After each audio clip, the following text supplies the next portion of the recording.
Vor dem Ablo geht's noch ein Zöllli.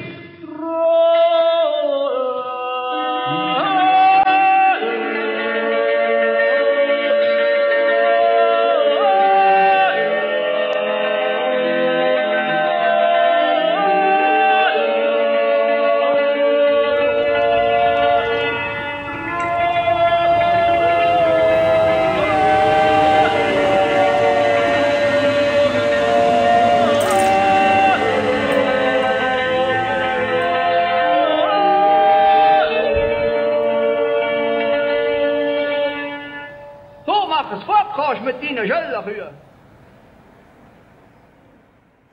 Wir sind im Archiv vom Rathaus Gonten, im Zentrum für Appenzeller und Toggenburger Volksmusik. Das Rathaus Gonten ist eine Stiftung mit dem Stiftungszweck Sammeln, Archivieren, Forschen und Vermitteln. Zum Sammeln gibt es hier die Archivschachteln, die werden archiviert und wenn man die auftut, kommen so wunderbare Schätze führen. Nämlich zum Beispiel so Handschriften. Und von diesen Stücken warten etwa 10'000 darauf, dass sie wiederentdeckt und wieder gespielt werden. Das Forschungsprojekt mit der Hochschule Luzern und mit dem Schweizerischen Nationalfonds hat viel mit unserem Archiv zu tun. Unserem einzigen feuerfesten Raum übrigens. Weil wir haben eine ganz grosse Naturjodel-Datenbank und die ist ja die Grundlage für das Forschungsprojekt.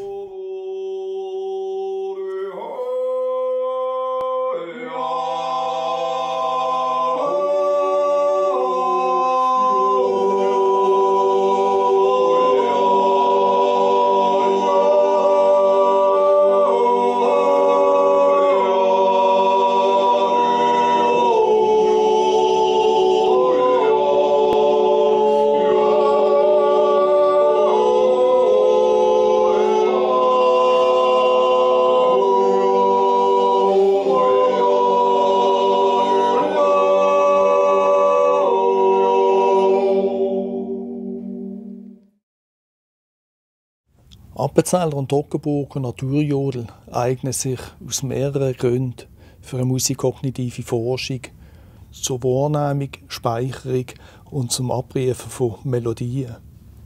Auf der einen Seite ist es ein sehr lebendiges Brauchtum und schriftliche Quellen gehen ein paar hundert Jahre zurück. Auf der anderen Seite sind Jodlerinnen und Jodler bereit, ihr Wissen mit uns zu teilen. Und zudem, und das ist ganz wichtig, werden die Melodien hauptsächlich mündlich und ohne Noten gelehrt.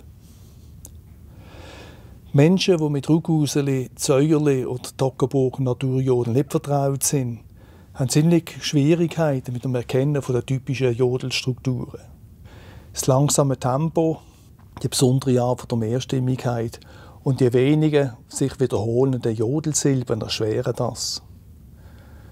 Weil aber die Jodlerinnen und Jodler aus der Gegend damit kein Problem haben, stellt sich die Frage, ob sie besondere Strategien entwickelt haben, um sich die Melodien zu merken.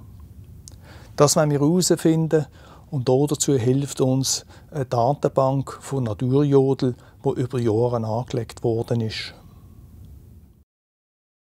Ja, da ist am Anfang eine grosse Sammlung von Johann Manzer und die Sammlung ist dann ins Rathaus gekommen und dann ist das Bedürfnis entstanden, jetzt sollte man einmal bei den Naturjödeln da schauen, was vorhanden ist, dass man erfassen kann, dass nichts verloren geht, nichts vergessen geht, sondern irgendwo festgehalten ist.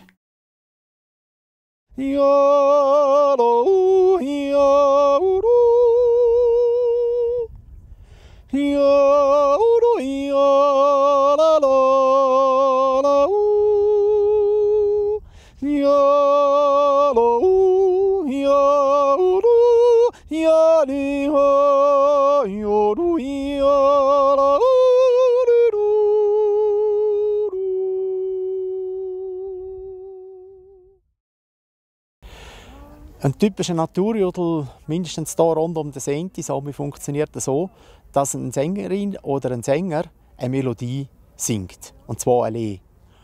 Und eine zweite Person macht nach dem Chör die zweite Stimme dazu. Wir sagen jetzt hier eben den Gradheber, obwohl er nicht geradeaus singt, aber wir sagen dem den Gradheber.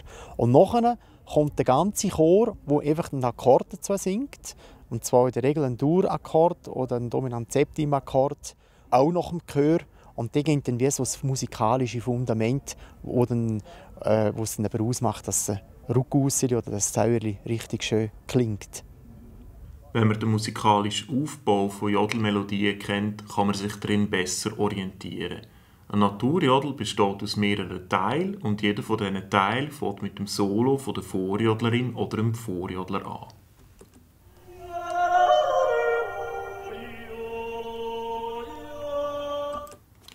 Nach diesen ersten paar Tönen vom Toggenburger Naturjodel am Sepsine müssen Begleitstimmen wissen, auf welcher Note sie einzusetzen haben. Und das tönt dann folgendermaßen.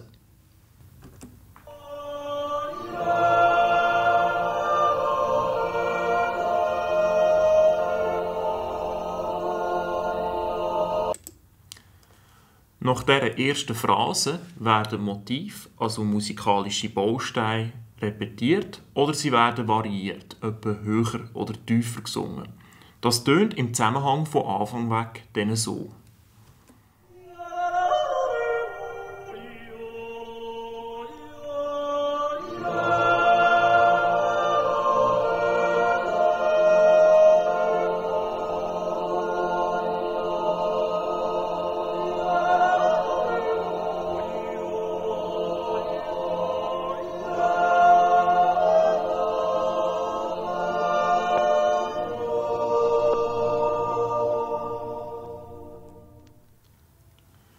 Der melodische Aufbau ist also nicht willkürlich oder improvisiert, sondern verwendet Muster, die im Gedächtnis eingeprägt sind. Die meisten Jodelmelodien basieren auf solchen Strukturen und viele davon sind in der Datenbank vom Rothaus Gonten erfasst. Also ich rede von 1500. Einfacher wäre, wenn man jetzt einzelne Teile benennen würde. Ich habe gemerkt, ich komme nicht weiter oder es geht ein Durcheinander, wenn ich von einzelnen Zäuerchen rede. Weil die aus mehreren Teilen bestehen. Früher immer 2 Teile, heute sind es gerne 3 oder noch mehr, im Toggenburg bis 5, 6. Und jeder Teil hat wie ein Eigenleben. Zum Beispiel im Rothaus Gonten hat es so Lieder notiert. Dann gehe ich her und nehme die Noten und das nach den Noten neu interpretieren. Aber das neu interpretieren muss man also wirklich wörtlich nehmen, weil ja, es ist ganz schwierig, ein Ruckuseli aufzuschreiben. Weil die meisten Ruckuseli haben keinen Rhythmus. Und dann muss man wie reinterpretieren, wie hat es das dort mal im Original tönt von dem Sänger.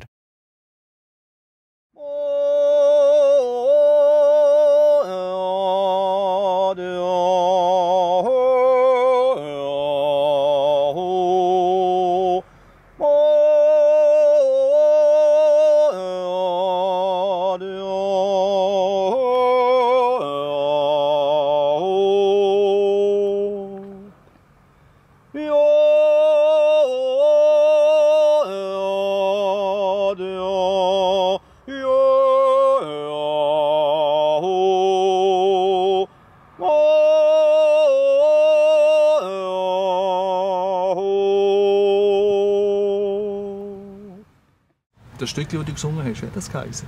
Fechschau Ruckuseli. Das ist eine Komposition von dir, gell? Ja.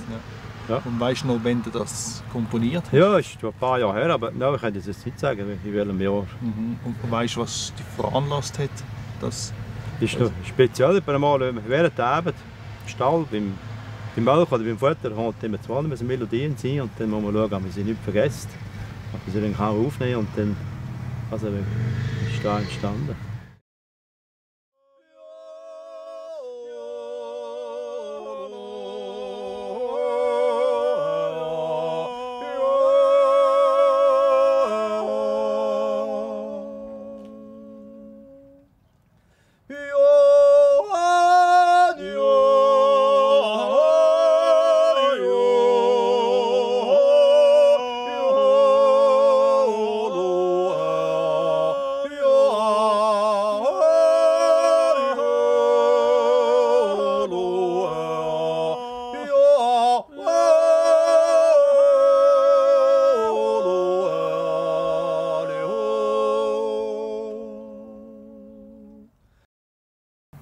Danke schön, dass du die Arbeit unterbrochen hast und dass wir hier vorbeikommen können, um die Jodeln zu hören. Gerade tue ich gehen und ich probiere einfach möglichst diesen Tönen anzufahren, die der Vorjodler singt. Aber es ist manchmal nicht ganz einfach, wenn du es nicht kennst, kannst du natürlich drehen. Aber ja, das ist... Gerade haben kann noch lange nicht jeder, wenn er auch ein super Vorjodler ist. Aber wenn man es nicht im Gehör hat, hat man es nicht im Gehör. Der Gradhaber, der tut nach dem Gehör, rein nach dem musikalischen Gefühl, eine zweite Stimme machen dazu. Wenn die Person die Melodie kennt, dann geht das gut. Aber es kann natürlich passieren, dass ich neben dem Grad habe, wo ich nicht kenne und die Melodie noch nie gehört habe. Und dann ist es wichtig, dass ich die Melodie lesen tue. Also ich so ein bisschen voraussehe, wo geht das an, damit ich eben die zweite Stimme machen dazu.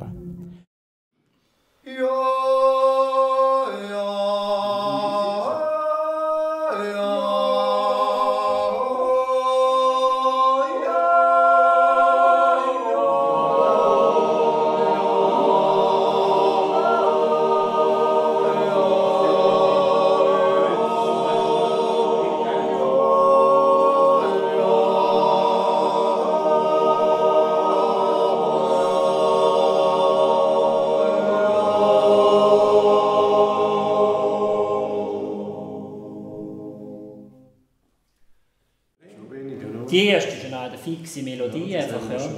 Die sollte schon jedes Mal gleich sein, sonst wird es dann schwierig für den, der eben gerade hat. Und das Gradheben geht rein nach Gehör, ja, da lerne ich nicht auswendig, ich wüsste es fast nicht. Ich könnte jetzt nicht her und denke, ich zaubere jetzt im Kopf noch ihm sein Zäulchen, ich tue jetzt noch die Gradhebe. Könnte ich jetzt nicht daheim denken, ich zaubere jetzt noch die Töne, die ich ihm muss singen, wenn er vorher zaubert.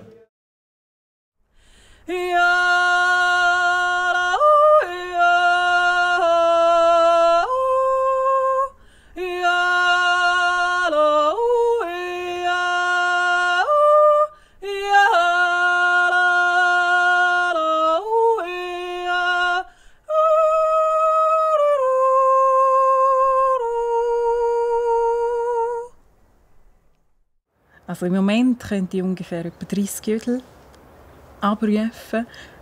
Von diesen 30 liegen mir nicht alle zum Singen, dass ich es auftrittreif vortragen könnte. Aber ich könnte es auf jeden Fall an anderen weitergeben. Wenn ich irgendwo etwas höre, das mir gefällt, man hat ja immer das Telefon dabei mit dieser Aufnahmefunktion. Also heute ist es wahnsinnig gering, um halt selber geschwinde Aufnahmen machen. Und dann halt über das Prinzip von hören und nachmachen. Nein, eine Strategie, um das abzurufen, habe ich nicht. Das ist die gängige, kannst du den Namen sagen und du weißt, welches das ist. Aber unter diesen 30 hat es also auch Jodel dabei, wenn du mir den Namen sagen würdest, kämen wir jetzt Weg nicht gerade. Es ist auch manchmal, wenn du etwas singst, sind ja zum Teil Jodel die gleichen Teile drin. Da kommt dir dann dafür auch wieder der andere in den Sinn und merkst, ja genau, der ist so gegangen. Und ja, da ist eben etwa 15 hast sagen wir mal, in der vorderen Hirnhälfte, oder? 15 Stück, also 15. Und dann die anderen 15, die du vielleicht noch hast, vielleicht hast du auch gerade 10 oder vielleicht auch gerade 8.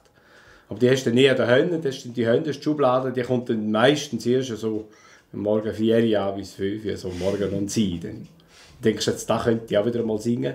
Und wenn du es nie geübt hast, dann darfst du es nicht wagen, es ist zu früh, oder? Und dann singst du es eher am Morgen. Und singst ja, jetzt könnte man es ja mal probieren, hat ja nicht mehr so viele Leute, dann geht das schon. Dann probiert man es und dann geht es und denkst, ja, da wäre noch eine Schwester, da könnte man auch gut wieder singen. Also darf ich dann noch Geschichten erzählen dazu? Schnell. Da sind wir einmal in einem Hafenkonzert, gell? Das ist im Bodensee, Sonntagmorgen, um 7 Uhr ist da losgegangen. Hat es da eine Blasmusik, hat dann da angefangen und wir, das 4. haben wir neben zustehen. Da hat der andere gesagt, wenn sie fertig sind, winken dann und dann müssen wir wieder anfangen. Und da bin ich dann noch ein bisschen irritiert gewesen und habe gedacht, ich singe «Mein Zäuerli» am Grenzsteg, gell? Kantonsgrenze am Grenzsteg. Und ich habe ja noch gewusst, wie das geht, oder? Und dann hat es mich aber von dieser Blasmusik ist ein eine andere Tour gewesen, gell? Hat es mich ein bisschen irritiert. da fange ich an, aber eine Art ganz anderes, oder?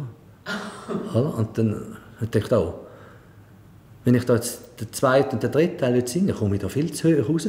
Und dann musste ich ein bisschen abheben. Aber meine Kollegen, weißt, die haben ja die Teile schon gekannt. Das ist von einem anderen Zäuerli, der dann einfach ein bisschen weiter runtergegangen ist. Sonst hätte ich nicht mehr genug, oder? So, und dann ist ein Altan nicht für andere nicht aufgefallen, oder? Nein, das ist ein Moment. Und sind einfach, aber ich bin selber ein bisschen nervös geworden. Ich dachte, was soll ich jetzt im zweiten Teil machen? Aber da musst du dann halt eben improvisieren, oder? Da gibt es ganz viel. Ja. Also ich erlebe es bei mir selber und ich erlebe es auch bei den Jodlern von meinen 2 Chören, dass man einen Teil singt und ein 4. Teil muss anfangen und du merkst, er ist jetzt gerade in einen anderen Jodel rein. Sie reagieren sehr unterschiedlich. Die einen brechen dann sofort ab und merken es. Und die einen singen es einfach fertig. Ich finde, am Auftritt kann dir das auch passieren. Und wichtig ist einfach, dass der zweite Stimme muss singen und der Chor, die müssen einfach hören und die müssen sich anpassen. Und ist mir mal passiert an einem Konzert, an einem grossen Konzert, oder? Wo ich bestimmt, ich habe gesagt, mit dem Zäuerli fangen wir an. Mit dem, zum Beispiel Zäuerli, A-Zäuerli, fangen wir an. Okay, da geübt. Und an dem Tag, wo ich machen musste, das ist leider das schon mal Jodlerfest gesehen, ein grosses eidgenössisches Jodlerfest. Und dann ist es am Morgen, hat es in einer Kirche so ein Konzert, wo ich die erste Stimme singen. Und die hatte eine lange Nacht, leider. Es war eine ganz lange Nacht, wo ich absolut gerne in dem Bett war. Alle durchgejodelt, die ganze Nacht. Aber noch jüngere Jahre. Nicht jetzt, jüngere Jahre. Dann habe ich am selben Morgen einen sturen Kopf und habe ein falsches angefangen. Ein anderes. Nicht das, was ich geübt habe. Aber hat's niemand, noch meine eigenen Sänger haben es gemerkt, alle anderen haben es nicht gemerkt. Und dann habe ich gesagt, wunderschönes Zäuerli. Der Zweck war ja wild. Ja. Ich finde, das Schwierige an der Naturjodel ist ja, dass du keinen Text hast. Du hast wie nichts, wo du dich dran kannst heben. Oder ein Jodellied hat einen Titel und der Titel allein verratet dir ja schon, um was es in diesem Lied ungefähr geht. Und dann singst du deine 3 Strophen und du kannst den Text, müssen einfach alle auswendig lernen, aber nachher funktioniert das, oder? Und beim Naturjodel hast du wie nichts, um dich dran zu heben. Und was zum Beispiel auch fast niemand kann, ist, wenn du jetzt einen Naturjodel benennst, wenn du jetzt sagst, sing mir vom Wildhauser gerade den 2. Teil. Das kann fast niemand. Also, ich finde, da habe ich jetzt eigentlich ein bisschen bei allen beobachtet. Es brauchen wie alle den Anfang, um auf ihren Teil zu kommen. Meistens sind es die Anfangstöne. Ich habe schon im Kopf auch eins, wo wir auf der CD mal an der Hand vom Europachörli, da ist Schellenzäuerli und das essen einfach alle Willen, wie das eben anfängt. Der fängt an ja, la, la, ha, la, la. Aber wenn du den ersten Teil singst, war es beim Musikmachen schon so. Wenn du das erste Teil gespielt hast, dann ist das zweite manchmal erst in der Mitte zu singen oder gewusst, wie es weitergeht. Das ist so wie eine Abhängigkeit. Ich bin nicht Jodler, ein Vorjodler in dem Sinn, aber ich eben dirigiere oder ich bringe das in den Leuten in den Kurs bei und so weg. Brauche ich es eigentlich auch im Abfall. Heute ist es so, wenn ich mal in einem Restaurant bin und so, und kommt einer her und sagt, du könntest nicht das Zäuerli nehmen mit dem Namen beim Morgen um 6 Uhr oder irgend so etwas. Dann sage ich, ich weiß nicht mehr, was aber es ist. Das kann ich nicht mehr sagen. Gell? Ja. Also aber wann kannst du das sagen? Wenn du das hörst, die ersten paar Tage? Ja, dann kann ich es sagen wieder. Ja. Dann merke ich es wieder. Die ersten paar Töne eines Naturjodel sind wie ein Sprungbrett fürs Hirn. Weiss man die ersten paar Töne oder die ersten paar Jodelsilben, kommt einem der Rest der Melodie wie von einem Leitsinn. Man redet auch von assoziativen Ketten. Das heisst, dass unterschiedlich gespeicherte Informationen sich automatisch miteinander verknüpfen. Naturjodelmelodien werden auditorisch gespeichert, über das, was man hört, aber auch motorisch, emotional, Visuell, sprachlich oder strukturell. Man merkt sich zum Beispiel Bilder von Situationen, Gesichter von Personen, vielleicht ein Titel oder eine spezielle Jodelsilbe oder etwas Strukturelles wie eine Tonfolge mit Wiederholungen. Je mehr Zugänge dass man zu einer Melodie aufbauen kann, desto grösser ist die Wahrscheinlichkeit, dass man sie wieder abrufen kann. Man hat quasi mehrere mentale Schlüssel, um sich an eine Naturjadel zu erinnern.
Wieso das Sebastian ist, wieso das die Teile alle in sich können, ja, ist dabei, wenn man als Kind ein Gedicht gelernt hat, wenn man es einmal können hat oder Velofahren, wenn man es kann, dann kann man es. Also.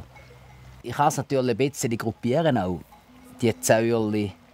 Jetzt, wenn ich an Zäuerli denke ich dann vielleicht an Ausserrhoden, wo ich früher noch gesungen habe im Jodlerclub. Was habe ich dort gesungen? An die Ausserrhoder Zäuerli. Dann, jetzt, wo ich in Grundin daheim bin, können wir Ruckuselin sein. Das sind nicht so viel, aber wo ich auch nehmen kann, da wäre ich dann auch wieder ein paar dazu. Und dann denke ich an Silvester, wo ich die Klausenzäuerli singen kann. Und dann hätte ich schon so 3 Kategorien, wo ich schon ein paar zusammenbringen würde. Und im Klausen, ja, dort ist es noch speziell. Also im Klausen können wir viel in sein über Situationen. Im Spassklausen, da ist der Noldi Alder, der begnadete Gegenspieler von den Alderbuben, ist ja mitgekommen und dann ist das Krankenauto durch und dann hat er gemacht dann denkt man, was ist jetzt los? Und dann alles hat gelacht aus dieser Kalberei raus und nachher hat er darüber runter ein Zäuerli gesungen. Ja, hoa, hoa, hoa, hoa, ja. Auch wieder so aus dem Effekt raus. Und das Zäuerli bleibt er einfach.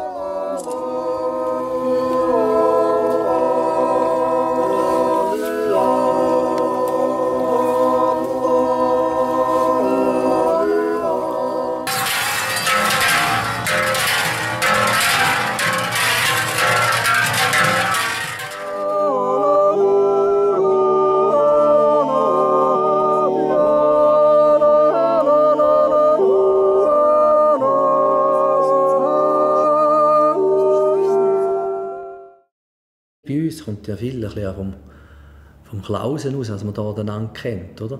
Und dann eben, ich nehme da fast immer ähnliche Zäuerli und dann die gerade haben, die kennen doch dann den Stil, den ich habe. Oder einfach gegenseitig, wenn der andere Zäuerli nicht weiss, ja was rauskommt. Und vielleicht heute dort man manchmal ein bisschen experimentieren, dass man vielleicht mal in eine andere Lage geht und dann geht man vielleicht zuerst mal noch rein. Ich habe schon erlebt, dass den ganzen Vormittag im Klaus das gleiche Zäuerli gesungen. Dann kam Menge Zäuerli auch. Und dann habe ich gesagt zu einem, kannst du nichts anderes mehr? Dann hat er gesagt, es kommt mir jetzt gerade nichts sein. Anders. Er muss einfach da singen, sonst können wir nichts sein. Und dann ist einfach, irgendwann ist dann der Knopf aufgegangen. Aber er hat sich auch nur verkopft, als er etwas anderes singt, und ist ihm immer wieder das Gleiche gekommen. Und da ist einfach in der Natur schon so, wenn du dann zu viel verkopft ist, dann kommst du immer wieder das Gleiche hin. Dann singst du den ganzen Vormittag das Gleiche. Aber da kannst du dann nichts machen. Meistens singt man ja jetzt wenn ich Joli, ja, ho aufschreiben, würde man da wahrscheinlich nicht wahnsinnig viel helfen. Aber es gibt so alte Silben von früher, so Tralleria ho, und haben sie früher wirklich auch so gesungen, dann schreibe ich vielleicht auf das Tralleria ho. Zum Tralleria ho, zum Tralleria. Ich muss einfach so Tralleria, muss einfach halt drin sein. Und also kannst du es auch mecken. Wenn ich jetzt Tracht da hätte, dann könnte ich jetzt hier ein Zettel rausnehmen. Ein Zettel, wo ich drauf geschrieben habe, Anzäuerli oder ein Jocksis oder irgendein Name, auf der Schallplatte noch angeschrieben. Irgendeine Abkürzung von so einem Namen. Ja. Und ich war dann nicht mehr ganz sicher, wie es angeht. Dann hatte ich dort so ein Zettel, wo drauf gestanden ist, Jolu. Angeschrieben. Ja. Dann habe ich gewusst, wie es anfängt wieder. Ja. Weißt du, hat man dann vielleicht gesagt, ja, das Neu, obwohl es schon wieder alt ist, oder? Aber, oder eins vom Hampi, gell? Ja. Und so hat man die Unterschiede ein bisschen gemacht und hat es dann eben ein bisschen titelt, oder selber, intern. Andere haben dann nicht so, haben jetzt nicht gewusst, was bei mir das Klausig heisst, oder? Ja, aber für mich ist es dann klar gewesen, ja. Oder das Tideli da oder so, weißt du? Ja. Das Tideli da, also nach wie mit der Jodelsöhne. Ja. Weißt du, da hat es einen zweiten Teil, heisst dann Dai Tideli da, Duli Tideli da, Dai Tideli ja, Tideli da. Und dann hast du hintereinander gesagt, oh, nimm noch das Tideli da. Oder Text auch noch sind Liedli. Zum Beispiel gibt es ein Österreicher Liedli, ein Tiroler wollte jagen. Dann kommt da nichts mehr sein, dann denkst du ein bisschen an Österreich oder an die Liedli, oder? Und ein Tiroler wollte jagen. Und dann lasse ich einfach den Text weg und dann ja, ja, holla, ja, holla, ja, hopp. Dann hast du schon wieder ein Klausenzäuerli. Und so hat es dann auch noch eben viele Klausenzäuerli, die recht lüpfig sind, wo dann auch ein Liedli dazu singen. Also mir hat es verschiedene Punkte. Ganz selten brauche ich ein Notenbild. Klavier oder wirklich ein Notenbild, vor allem bei den Liedern Anfang, habe ich etwa ein Notenbild im Kopf, wie ein Foto. Ich weiss, das ist das, oder? Dann ein bisschen mehr brauche ich die ersten Intervalle. Ich weiss, der fängt auf der Terz an, der fängt von dem Grundakkord an in der Quint oder vielleicht in der Oktav. Oder der erste Schritt ist ein Oktavschritt. Und was auch noch dazu kommt, ist der Rhythmus. Also kann sein, dass der erste punktierter ist oder so. Aber wie ist das? Hast du denn schon mit der Gitarre schon Noten lesen? Oder? Nein, heute kann ich nicht Noten lesen. Gar nicht? Absolut nicht. Auch heute noch nicht? Oder? Mal, heute kann ich mit der Not gedrungen habe ich natürlich mit diesen Küssen, die ich da geben oder? Hat sie natürlich auch derjenige hergekommen, die Noten zeigen und so. Und habe dann lernen, nach den Noten lesen. Habe ich dann lernen, oder? Ja. So autodidaktisch. Also habe ich dann da noch ein bisschen gelernt. Heute habe ich schneller so ab den Noten noch ein bisschen, merke ich schneller, was höher geht. Und so. Aber ich kann nicht Klavier spielen, dass ich Klavier da so zeigen kann. Ich nicht machen, oder? Wenn ich es habe, das jetzt auf einer CD ist, oder man hat es einmal an einer Not aufgenommen oder man hat es bekommen zum Hören und sagt, «Lass da mal, ich habe das gehört», dann hörst du es einfach. Hören und nachsingen, bis du es kannst. Und dann natürlich auch wieder ein bisschen Eselsbrücken machen. Du weißt, der erste Teil fängt so an, der zweite Teil fängt mit dem gleichen Ton an. Oder der dritte Teil fängt verkehrt an. Und dann, ja, so musst du es wie einprägen. Da brauchst du schon so ein bisschen Stützen. Ich denke, das ist wichtig, dass du es lernen kannst. Ich habe auch einen Haufen Zäuerli, Ruckhauseli und Klausenzäuerli selber geschrieben. Und wenn du es dann einmal geschrieben hast, dann kannst du das Notenblättchen vorstellen. Und dann singst du es. Und wenn ich es dann nicht mehr singe, singen es vielleicht andere, weil zum Teil sind sie ein bisschen hoch. Und in die Höhe bin ich nochmals ein Guter. Und dann singe ich halt die gut können. Aber können tätig sein, oder sonst pfeife ich halt dann. Und die einen hast du einfach. Und sind einfach da, so irgendwie wie der Wort, weisst. Und das meiste oder eine der meisten Sachen ist die Spannung auf der Stimme. Ich fange in einer hohen Bruststimmton an mit einem Schritt und dann hast du wie, darum brauchen ein Haufen mal die Jodler auch keine Stimmgabeln oder keine Tonhöhe. Weil sie kennen ihre Spannung, wo sie jetzt da das F holen gehen in der Bruststimme. Und je nach Tagesverfassung ist es dann eher ein S oder schon gar ein Fiss oder geht es in ein bisschen oder runter. Aber diese Spannung kennen sie. Und darum brauchst du eigentlich vielfach nicht einmal anzustimmen bei diesen Naturrädeln. Und das ist bei mir schon auch so, dass ich weiss, ja, ich muss so reingehen und dann hin. Und dann folgt die Melodie. Und eben vielfach ist es schon so, dass wenn du den ersten Teil hast, dass der zweite Teil dann weisst, er geht so weiter.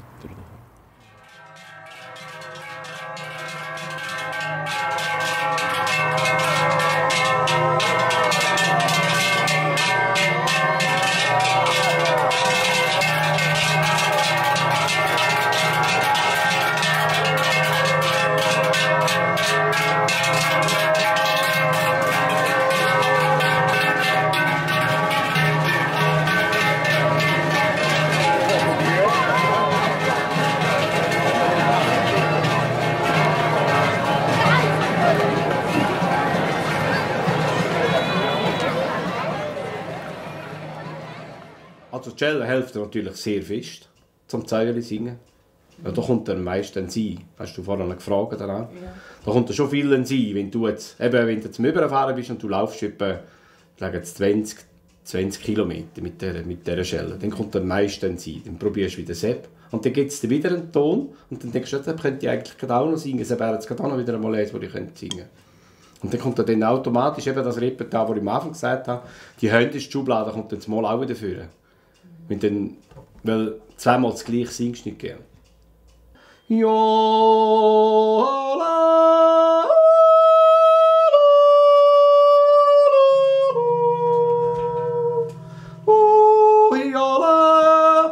Oder wo man dann einfach den Hall noch annimmt. Und das ist ja bei der Beckis gleich, oder?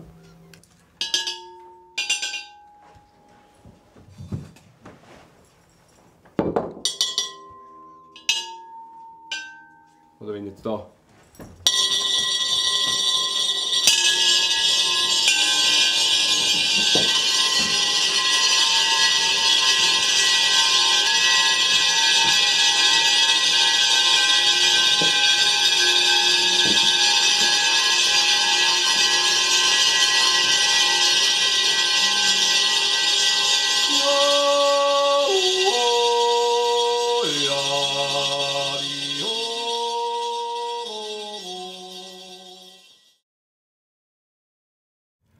Unsere Untersuchung hat gezeigt, dass die Naturjodel rund um den Alpstein nach bestimmten Formen, wo es auch Abweichungen gibt, aufgebaut sind. Wichtig ist, dass man den Anfang durch individuelle Strategien im Gedächtnis speichern kann. Wenn man einmal den Anfang hat, kann der Rest durch die assoziative Verkettung von kleinen musikalischen Elementen entstehen. Wichtig ist, dass Jodlerinnen und Jodler die Naturjodel-Grundform verinnerlicht haben. Dann können sie Naturjodelmelodien jederzeit abrufen und unbekannte Melodien ad hoc begleiten.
wenn du dann nicht mehr weisst, wenn er geht, Ja. was machst du? Dann sage ich, ja, du, der kommt mir jetzt nicht gerade in den Sinn, aber ich kann einen anderen singen. Und dann sagst du, ja, dann sing doch der, der in den Sinn kommt. Also meistens ist es so.